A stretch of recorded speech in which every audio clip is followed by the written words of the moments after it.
is Gary Johnson. I'm the president of the Rocky Mountain Mower Association. This is one of our super stock mowers. Everything starts off as a stock mower, stock frame and everything, engine. We remake the front suspension. We put hand controls for the brakes and the throttle. The engines on these, in this particular class, start as a regular 12 horsepower Briggs & Stratton engine. We've done a few modifications like the motorcycle carburetor and the exhaust and everything. It's probably pushing close to 20 horsepower.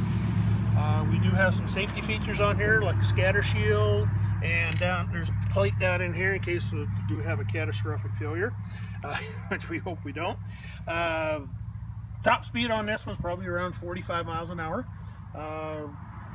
3-speed transmission in this one, and you just get on it, turn left and hang on, and if you ever get in trouble you just pull this and it kills everything.